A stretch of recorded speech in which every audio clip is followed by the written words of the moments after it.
ಬಹಳ ಪ್ರಶ್ನೆ ಪತ್ರಗಳನ್ನು ಅಭ್ಯಸಿಸಿದಾಗ ನಮಗೆ ವಿಜಯನಗರ ಸಾಮ್ರಾಜ್ಯದ ಬಗ್ಗೆ ಪ್ರಮುಖವಾದ 2-3 ಪ್ರಶ್ನೆಗಳು ಬಂದೇ ಬರ್ತವೆ.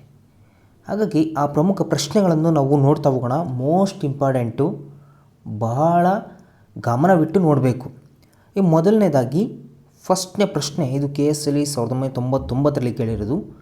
ವೇದ ಮಾರ್ಗ ಪ್ರತಿಷ್ಠಾಪನಾ ಎಂಬ ಬಿರುದನ್ನು ಧರಿಸಿದ್ದ ವಿಜಯನಗರದ ದೊರೆ ಯಾರು?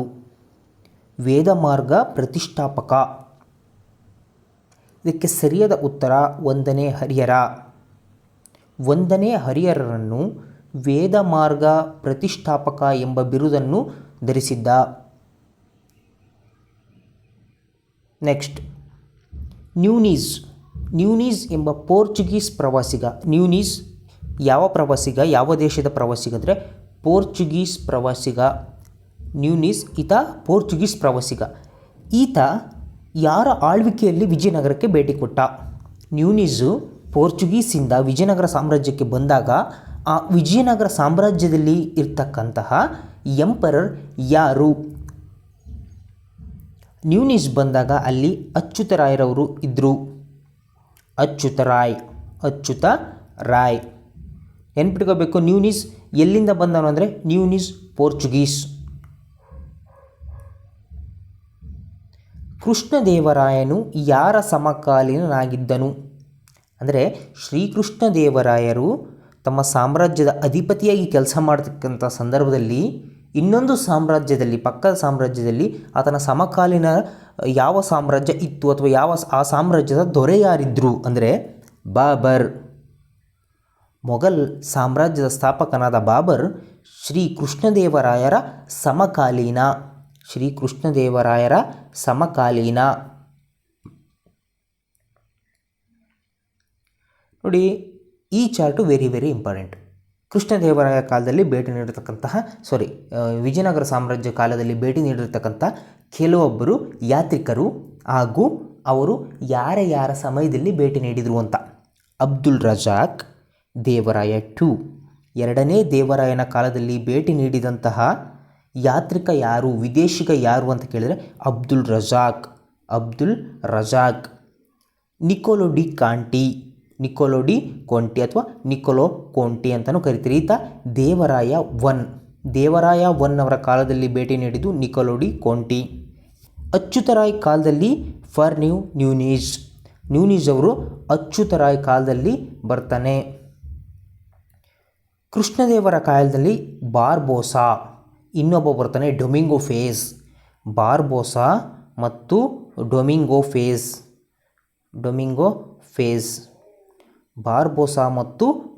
ಫೇಸ್ ಇದು ಕೃಷ್ಣದೇವರಾಯನ ಕಾಲದಲ್ಲಿ. Most important. ಇವರು ಯಾವ ಇಸ್ವಿಲ್ ಬಂದರು ಅಂದರೆ 1443ರಲ್ಲಿ ಅಬ್ದುಲ್ ರಜಾಕು, 1421ರಲ್ಲಿ ನಿಕೋಲೋ ಡಿ ಕೊಂಡಿ, 1535ರಲ್ಲಿ ಫರ್ನ್ಯೂ ನ್ಯೂನೀಸ್, ಬಾರ್ಬೋಸಾ 1515. ಅಬ್ದುಲ್ ರಜಾಕ್ 1443, ಈತ ಪರ್ಷಿಯಾದವನು. ನಿಕೋಲೋ ಡಿ ಕೊಂಡಿ ಇಟಲಿಯವನು. ಫರ್ನ್ಯೂ ನ್ಯೂನೀಸ್ ಪೋರ್ಚುಗೀಸ್ನವನು. ಬಾರ್ಬೋಸಾ ಈತ ಪೋರ್ಚುಗೀಸ್. ನೆಕ್ಸ್ಟು, ವಿಜಯನಗರದ ಆಡಳಿತಗಾರನಾಗಿದ್ದ ಕೃಷ್ಣದೇವರಾಯನು ರಚಿಸಿದ ಅಮುಕ್ತ ಮೌಲ್ಯದ ಕೃತಿ ಭಾಷೆ ಯಾವುದು? ಅಮುಕ್ತ ಮೌಲ್ಯ ತೆಲುಗು. ಅಮುಕ್ತ ಮೌಲ್ಯ ಯಾವ ಭಾಷೆಯಲ್ಲಿತ್ತು ಅಂದರೆ ಅಮುಕ್ತ ಮೌಲ್ಯ ತೆಲುಗು ಭಾಷೆಯಲ್ಲಿತ್ತು. Most important. ನೀವು ಯಾವುದೇ ಪ್ರಶ್ನೆ ಪತ್ರಿಕೆ ನೋಡ್ರಿ, ವಿಜಯನಗರ ಸಾಮ್ರಾಜ್ಯದಲ್ಲಿ ಒಂದು ಪ್ರಶ್ನೆ ಮಿನಿಮಮ್ ಇಟ್ಟಿರ್ತಾನೆ. ಒಂದು ಪ್ರಶ್ನೆ 3-4 ಪ್ರಶ್ನೆಗಳನ್ನು ಕೇಳಿದ್ದಾನೆ. ಸೊ ವಿಜಯನಗರ ಸಾಮ್ರಾಜ್ಯದ ಬಗ್ಗೆ ನಾನು ಕಂಪ್ಲೀಟ್ ಡೀಟೇಲ್ ಕೊಡ್ತೀನಿ, ಕ್ಲೀನಾಗಿ ತಿಳ್ಕೊಳ್ಳಿ. ನೆಕ್ಸ್ಟು ನೋಡಿ, ಮೋಸ್ಟ್ ಇಂಪಾರ್ಟೆಂಟು. ಈ ಪ್ರಶ್ನೆನ ನಾನು PS 2018ರಲ್ಲಿ ಬರೆದಲ್ಲಿ ಆಶ್ಚರ್ಯಚಕಿತನಾಗಿದ್ದೆ. ಈ ಥರನೂ ಪ್ರಶ್ನೆ ತೆಗಿಬೋದಾ ಅಂತ. ನೋಡಿ, ವಿಜಯನಗರದ ಯಾವ ರಾಜನು ತನ್ನ ಸೈನಿಕರ ಯುದ್ಧ ಕೌಶಲ್ಯವನ್ನು ಹೆಚ್ಚಿಸಲು ಟರ್ಕಿಯ ಬಿಲ್ವಿದ್ಯೆ ನಿಪುಣನನ್ನು ನೇಮಕ ಮಾಡಿದ್ದನು? ವಿಜಯನಗರದ ಯಾವ ರಾಜ ತನ್ನ ಸೈನಿಕರ ಯುದ್ಧ ಕೌಶಲ್ಯಕ್ಕೂ ಹೆಚ್ಚಿಸೋಕ್ಕೋಸ್ಕರ ಟರ್ಕಿಯ ಒಬ್ಬ ಬಿಲ್ವಿದ್ಯೆ ನಿಪುಣನನ್ನು ನೇಮಕ ಮಾಡ್ತಾನೆ? ಆ ವಿಜಯನಗರದ ಎಂಪರರ್ ಯಾರು? ಆತನೇ 1ನೇ ದೇವರಾಯ. ಮೋಸ್ಟ್ ಇಂಪಾರ್ಟೆಂಟ್ 2018 PSL ಕೇಳಿದಾನೆ. ನೆಕ್ಸ್ಟು ಕೇಳ್ಬೋದು ಇಂಥ ಪ್ರಶ್ನೆಗಳು.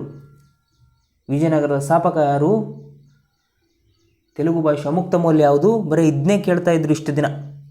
ಈ ಥರ ಪ್ರಶ್ನೆಗಳು ಸಮೇತ ನೆಕ್ಸ್ಟು ಬರ್ತಾ ಹೋಗ್ತವೆ. ವಿಜಯನಗರದ ಯಾವ ರಾಜ ತನ್ನ ಸೈನಿಕರ ಕೌಶಲ್ಯ ಹೆಚ್ಚೋಕ್ಕೋಸ್ಕರ ಟರ್ಕಿಯಿಂದ ಒಬ್ಬ ಬಿಲ್ವಿದ್ಯೆ ನಿಪುಣನನ್ನು ಕರೆಸ್ತಾನೆ. ತನ್ನ ಸೈನ್ಯಕ್ಕೆ ಹೆಚ್ಚೋಕ್ಕೋಸ್ಕರ, ಯುದ್ಧ ಕೌಶಲ್ಯ ಹೆಚ್ಚೋಕ್ಕೋಸ್ಕರ. ಆತ ಒಂದನೇ ದೇವರಾಯ. ನೆಕ್ಸ್ಟು ರಕ್ಕಸದಂಗಡಿ, ಅದಕ್ಕೆ ತಾಳಿಕೋಟೆ ಕದನ ಅಂತಲೂ ಕರಿತೀವಿ. ರಕ್ಕಸದಂಗಡಿ ಅಥವಾ ತಾಳಿಕೋಟೆ ಕದನ ಇದು ಯಾವ ವರ್ಷ ನಡೀತು? ಇದು ಜನವರಿ 23, 1565 ಈ ರಕ್ಕಸದಂಗಡಿ ಕದನ ನಡೀತದೆ. ಜನವರಿ 23, 1565 ರಕ್ಕಸದಂಗಡಿ ಕದನ ನಡೀತದೆ. ಈ ಕದನದಿಂದಲೇ ವಿಜಯನಗರ ಕೊನೆಗೊಳ್ಳುತ್ತೆ. ವಿಜಯನಗರದ ಅಂತ್ಯಗೊಂಡಂಥ ಇದಕ್ಕೆ ರಕ್ಕಸದಂಗಡಿ ಅಂತಲೂ ಕರೀತಾರೆ, ತಾಳಿಕೋಟೆ ಅಂತಲೂ ಕರೀತಾರೆ. ನೆಕ್ಸ್ಟ್ ನೋಡಿ, ವಿಜಯನಗರ ಸಾಮ್ರಾಜ್ಯದ ಪ್ರಾಂತ್ಯಗಳನ್ನು ಹೀಗೆ ಕರೆಯಲಾಗುತ್ತದೆ. ನೋಡಿ ಇಲ್ಲಿ ಆಪ್ಷನ್ಸ್ಗಳು ನೋಡಿ, ಸಂಸ್ಥಾನಗಳು, ರಾಜ್ಯಗಳು, ದೇಶಗಳು ಮತ್ತು ಪ್ರಾಂತ್ಯಗಳು ಅಂತ ಕೊಟ್ಟಿದ್ದಾರೆ. ಗೊತ್ತಿರಬೇಕು ನಮಗೆ, ವಿಜಯನಗರ ಸಾಮ್ರಾಜ್ಯದ ಪ್ರಾಂತ್ಯಗಳನ್ನು ರಾಜ್ಯಗಳು ಅಂತ ಕರೀತಾರೆ. ವಿಜಯನಗರ ಸಾಮ್ರಾಜ್ಯದ ಪ್ರಾಂತ್ಯಗಳನ್ನು ರಾಜ್ಯಗಳು, ಸ್ಟೇಟ್ಸ್ ಅಂತ ಕರೀತಾರೆ. ನೆಕ್ಸ್ಟು, ವಿಜಯನಗರ ಸಾಮ್ರಾಜ್ಯವನ್ನು ಸ್ಥಾಪಿಸಿದವರು ಯಾರು? ಹರಿಹರ 1, PSIRS 2016 ಕೇಳಿದರೆ ಹರಿಹರ 1. ನೆಕ್ಸ್ಟು, ಭರತೇಶ ವೈಭವ ಈ ಕೃತಿಯ ಕರ್ತೃ ಯಾರು? ರತ್ನಾಕರ ವರ್ಣಿ. ಕಲೆ ಕುಶಲತೆಗಳ ಬಗ್ಗೆನೂ ಪ್ರಶ್ನೆಯನ್ನು ರೈಸ್ ಮಾಡ್ತಾ ಹೋಗ್ತಾರೆ. ಭರತೇಶ ವೈಭವ, ರತ್ನಾಕರ ವರ್ಣಿ. ನೆಕ್ಸ್ಟ್, ಮಲಗಿರುವ ಬುದ್ಧನ ಪರ್ವತ ಇರುವ ಜಿಲ್ಲೆ ಯಾವುದು? ಮಲಗಿರುವ ಬುದ್ಧನ ಪರ್ವತ ಇದು ಯಾದಗಿರಿ ಜಿಲ್ಲೆ. ಮಲಗಿರುವ ಬುದ್ಧನ ಪರ್ವತ ಇರುವುದು ಯಾದಗಿರಿ ಜಿಲ್ಲೆ. ನೋಡ್ರಿ, ಇನ್ನೊಂದು ಇಂಪಾರ್ಟೆಂಟು, ವಿಜಯನಗರ ಸಾಮ್ರಾಜ್ಯಕ್ಕೆ ಅತ್ಯಂತ ಪ್ರಶಂಸನೀಯವಾದ ಇಟಲಿಯ ಯಾತ್ರಿಕ ಬಂದ. ಇಟಲಿಯ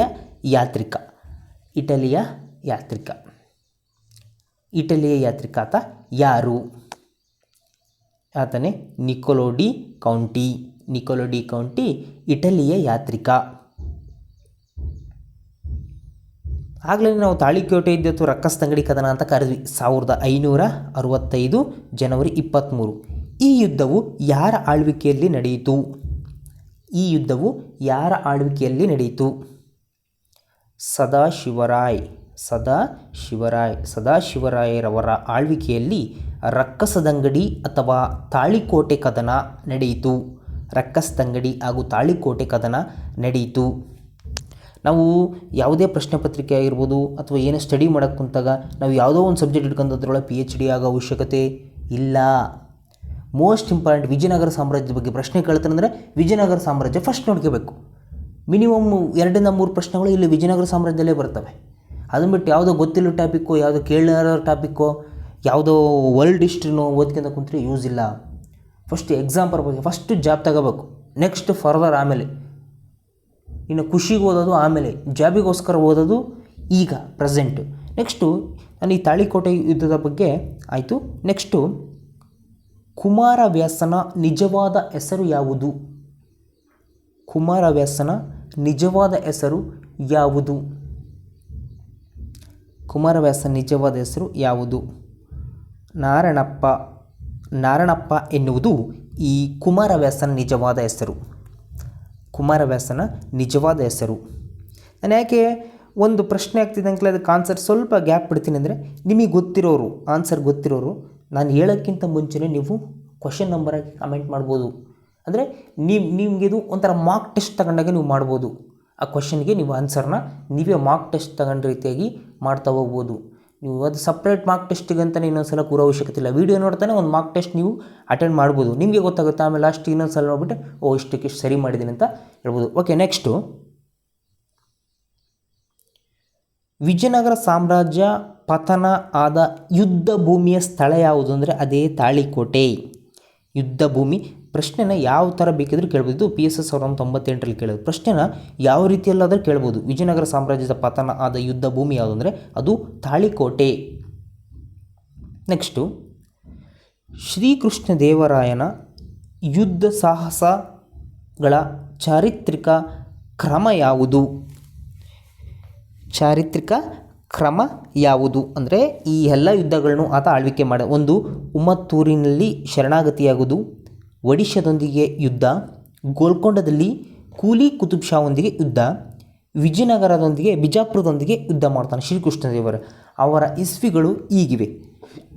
ಆತ ಫಸ್ಟ್ ಶ್ರೀಕೃಷ್ಣದೇವರ ಮೊದಲನೇ ಯುದ್ಧ ವಿಜಯಪುರದೊಂದಿಗೆ ದಿಗ್ವಿಜಯವನ್ನು ಸಾಧಿಸ್ತಾನೆ. ಬಿಜಾಪುರದೊಂದಿಗೆ ದಿಗ್ವಿಜಯವನ್ನು ಸಾಧಿಸ್ತಾನೆ. ಅದಾದಮೇಲೆ ಉಮ್ಮತ್ತೂರಿನಲ್ಲಿ ಶರಣಾಗತಿಯನ್ನು ಅನುಭವಿಸ್ತಾನೆ. ಫಸ್ಟು ಬಿಜಾಪುರದಲ್ಲಿ ದಿಗ್ವಿಜಯ, ಅದಾದ ನಂತರ ಉಮ್ಮತ್ತೂರಿನಲ್ಲಿ ಶರಣಾಗತಿ. ಮೂರನೇದು ಒಡಿಶಾದೊಂದಿಗೆ ಯುದ್ಧ ಮಾಡ್ತಾನೆ. ವಿಜಾಪುರದಾದಮೇಲೆ ಉಮ್ಮತ್ತೂರಿನಲ್ಲಿ ಒಂದು, ಬಿಜಾಪುರ ಆದಮೇಲೆ ನೆಕ್ಸ್ಟ್ ಒಡಿಶಾಕ್ಕೆ ಯುದ್ಧ ಮಾಡ್ತಾನೆ. ಒಡಿಶಾದ ಆದ ಮೇಲೆ ಕೊನೆಯದಾಗಿ ಗೋಲ್ಕೊಂಡದಲ್ಲಿ ಕೂಲಿ ಕುತುಬ್ ಶಾಹೊಂದಿಗೆ ಯುದ್ಧ ಮಾಡ್ತಾನೆ. ನೆನಪಿಟ್ಕೋಬೇಕು, ಆರ್ಡರ್ ವೈಸ್. ಫಸ್ಟು ಬಿಜಾಪುರದೊಂದಿಗೆ, ಆಮೇಲೆ ಉಮ್ಮತ್ತೂರಿನಿಗೆ ಶರಣಾಗತಿ ಆಗ್ತಾನೆ. ನೆಕ್ಸ್ಟು ಒಡಿಶಾದೊಂದಿಗೆ ಯುದ್ಧ ಮಾಡಿ ಗೋಲ್ಕೊಂಡದ ಕೂಲಿ ಕುತುಬ್ ಶಾಹೊಂದಿಗೆ ಶರಣಾಗತಿಯನ್ನು ಅನುಭವಿಸ್ತಾನೆ. ಕೂಲಿ ಕುತುಬ್ ಶಾ. ನೆಕ್ಸ್ಟು, ವಿಜಯನಗರದ ಆಳ್ವಿಕೆಯಲ್ಲಿ ಜಮೀನುದಾರರು ಮತ್ತು ಗೇಣಿದಾರರ ನಡುವೆ ಇದ್ದಂತಹ ಪಾಲುದಾರಿಕೆ ವ್ಯವಸ್ಥೆಯನ್ನು ಈಗೆಂದು ಕರೆಯುವರು? ಸರಿಯಾದ ಉತ್ತರ ಏನಿಲ್ಲ. ಆ ಸಾಮ್ರಾಜ್ಯದಲ್ಲಿ ಜಮೀನ್ದಾರರು ಮತ್ತು ಗೇಣಿದಾರರು ಇಬ್ಬರು ಇರ್ತಾರಲ್ಲ, ಅವರಿಬ್ಬರಿಗೆ ಒಂದು ವ್ಯವಸ್ಥೆ ಇರುತ್ತೆ. ಆ ವ್ಯವಸ್ಥೆನ ಏನಂತ ಕರೀತಾರೆ? ಇವ್ರಿಗೆ ಕಾವಲುಗಾರ ಅಥವಾ ಕೆರಿಣೈ ಕುಡ್ಡಿ, ವರಮ್ಮು, ಕುಟ್ಟಗ ಅಂತ ಕರೀತಾರೆ. ವರಮ್ ಅಂತ ಕರೀತಾರೆ. ವರಮ್. ವಿಜಯನಗರ ಸಾಮ್ರಾಜ್ಯ ಅವಧಿಯಲ್ಲಿ ಇದ್ದವರನ್ನು ಗುರುತಿಸಿದ ಈ ಕೆಳಗಿನ ಯಾರು ವಿಜಯನಗರ ಸಾಮ್ರಾಜ್ಯದ ಅವಧಿಯಲ್ಲಿ ಇದ್ದರು? ಕನಕದಾಸರು ವಿಜಯನಗರ ಸಾಮ್ರಾಜ್ಯದ ಅವಧಿಯಲ್ಲಿ ಇದ್ದವರು. ನೆಕ್ಸ್ಟು, ಯಾವ ಕೃತಿ ಕನಕದಾಸರಿಂದ ರಚಿತವಾಗಿರಲಿಲ್ಲ? ನಮಗೆ ಗೊತ್ತಿರಬೇಕು, ಕನಕದಾಸರ ಪ್ರಮುಖ ಕೃತಿಗಳು ಗೊತ್ತಿರಬೇಕು. ಎಲ್ಲವಲ್ಲ, ಕೆಲವೊಂದು ಪ್ರಮುಖ ಕೃತಿಗಳು ಮೋಸ್ಟ್ ಇಂಪಾರ್ಟೆಂಟ್ ಒಂದು 5 ಇದ್ದಾವೆ, ಅವು ಗೊತ್ತಿರಬೇಕು. ಹರಿಭಕ್ತ ಸಾರ, ಮೋಹನ ತರಂಗಿಣಿ, ರಾಮಧ್ಯಾನ ಚರಿತೆ. ನೆನಪಿರಲಿ, ಹರಿಭಕ್ತ ಸಾರ, ಮೋಹನ ತರಂಗಿಣಿ, ರಾಮಧಾನ್ಯ ಚರಿತೆ. ಕೆಲವೊಂದು ಪ್ರಶ್ನೆ ಪತ್ರಿಕೆಗಳಲ್ಲಿ ಧಾನ್ಯ, ರಾಮಧಾನ್ಯ ಅಂತಾರಲ್ಲ, ಇದು ಯಾವ ಧಾನ್ಯದ ಬಗ್ಗೆ ವಿವರಿಸುತ್ತೆ ಅಂತ? ರಾಗಿಯ ಬಗ್ಗೆ. ನೆಕ್ಸ್ಟ್, ತಾಳಿಕೋಟೆ ಕದನ ನಡೆದಿದ್ದು ಯಾರ್ಯಾರ ನಡುವೆ? ಗೊತ್ತು, ಬಾಮನಿ ಸುಲ್ತಾನರು ಮತ್ತು ವಿಜಯನಗರ ಸಾಮ್ರಾಜ್ಯದ ನಡುವೆ ತಾಳಿಕೋಟೆ ಯುದ್ಧ ನಡೆಯಿತು. ವಿಜಯನಗರ ಸಾಮ್ರಾಜ್ಯ ಸ್ಥಾಪನೆಗೆ ಸಂಬಂಧಿಸಿದಂತಹ ಆಧ್ಯಾತ್ಮಿಕ ನಾಯಕರು ಯಾರು? ಸರಿಯಾದ ಉತ್ತರ ವಿದ್ಯಾರಣ್ಯ ಗುರುಗಳು ಆಧ್ಯಾತ್ಮಿಕ ನಾಯಕರು.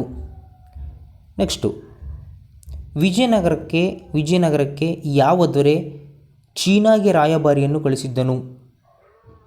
ವಿಜಯನಗರದ ಯಾವ ದೊರೆ ಚೀನಾಗೆ ರಾಯಭಾರಿಯನ್ನು ಕಳಿಸಿದ? ಆತನೇ ಒಂದನೇ ಬುಕ್ಕ ಚೀನಾಗೆ ರಾಯಭಾರಿಯನ್ನು ಕಳಿಸಿದ್ದನು. ಕೆಳದಿ ನಾಯಕರ ರಾಜಲಾಂಛನ ಏನಾಗಿತ್ತು? ಕೆಳದಿ ನಾಯಕರ ರಾಜಲಾಂಛನ ಗಂಟಬೇರುಂಡ.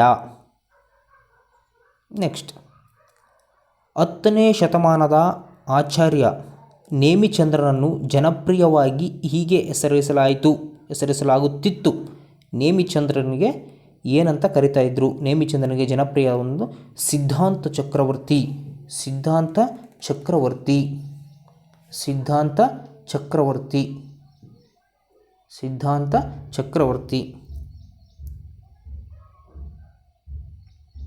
ಕರ್ನಾಟಕದ ಸಂಗೀತ ಪಿತಾಮಹ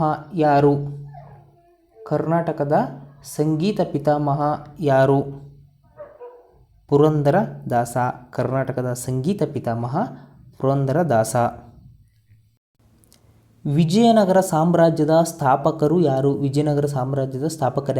ಗೆಳೆಯರೆ, ಈ ಪ್ರಶ್ನೆಗೆ ಮೋಸ್ಟ್ ಇಂಪಾರ್ಟೆಂಟ್ ಆ್ಯಂಡ್ ಬಹಳ ಈಸಿ ಪ್ರಶ್ನೆ. ಈ ಪ್ರಶ್ನೆಗೆ ಸರಿಯಾದ ಉತ್ತರವನ್ನು ಕಾಮೆಂಟ್ ಬಾಕ್ಸಲ್ಲಿ ಕಾಮೆಂಟ್ ಮಾಡಿ. ನಾನು ಮುಂದಿನ ವಿಡಿಯೋದಲ್ಲಿ ನೀಡುತ್ತೇನೆ. ಧನ್ಯವಾದಗಳು.